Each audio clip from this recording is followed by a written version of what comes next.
এই মুহূর্তে সবথেকে গুরুত্বপূর্ণ খবর। দীর্ঘদিন 100 দিনের কাজ করেছে, টাকা পায়নি, তাদেরও অনেকের হাতে আজকে টাকা তুলে দেওয়া হলো এবং কাল থেকে শুরু হয়েছে।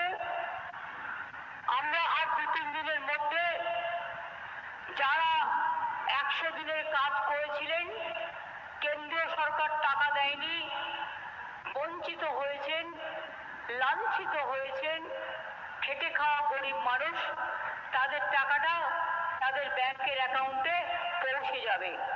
3-4 দিনের মধ্যে অলরেডি অনেকগুলো পৌঁছে গেছে এবং আমি মনে করি জঙ্গল আদিবাসীদের অধিকার এবং এর মধ্যে থেকে প্রায় 700 জন চাকরি পাবে যারা কয়েক বছর ধরে কখনো না কখনো হাতি এতেই হোক বা যে কোনো ওয়াইল্ড লাইফ কনফ্লিক্টসে মারা গেছেন, তাদের জন্য তারা 12,000 টাকা করে পার মান্থ মাইনে পাবেন 60 বছর বয়স পর্যন্ত। আজকে অনেক প্রকল্প করা হলো, আজকে যে পরিকল্পনাগুলো করা হলো, প্রকল্পগুলো দু একটা বলি। কি কন্যাশ্রী বলবো, কেন্দ্র, public health centre, community health, বিদ্যালয় চত্বর, লাইব্রেরি, সৌর বিদ্যুৎ প্রকল্প, অনেক কিছু করা হয়েছে।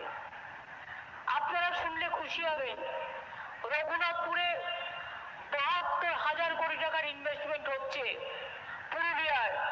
আগামী দিন পুরুলিয়ার লোকেরাই অন্য জেলার লোকেদের চাকরি দেবে, তার কারণ এত ইন্ডাস্ট্রি এখানে হচ্ছে। আজকে দেখছেন শাম স্টিলের মালিক এখানে আছেন। প্রায় 600 একর জমি আমরা দিয়েছিলাম, অতি অল্প সময়ের মধ্যেই 1,500 কোটি টাকার প্রকল্প আজকে আমরা উদ্বোধন করলাম। এখানে ওখানকার মালিক মেরিয়াল আছে অলরেডি এবং তারা আমার ওখানেও রঘুনাথপুরে শশীপাজা আছে, আমি তাদের অভিনন্দন জানাচ্ছি। আর একটা ঘোষণা করতে চাই, আরো একটা 150 একর জমির ওপর বেসরকারি উদ্যোগে আর একটা স্টিল প্ল্যান্ট গড়ে উঠছে, বিনিয়োগ হবে প্রায় 1,500 কোটি টাকা। পানাগড় ইন্ডাস্ট্রিয়াল পার্ক, ধানসিঁড়ি, ওখানে ধানুকা উপস্থিত আছেন, এটাও আজকে উদ্বোধন হয়ে গেল। প্রচুর শিল্প। পুরুলিয়া জেলাকে আমরা রূপসী বাংলা হিসেবে চিনি। পুরুলিয়া জেলার অযোধ্যা, জয়চণ্ডী পাহাড়, বন্ধওয়ান থেকে শুরু করে, বাঘমুন্ডি থেকে শুরু করে, রঘুনাথপুর থেকে শুরু করে, কত জায়গা, কত সৌন্দর্য, কত মানুষ এখানে ঘুরতে আসে।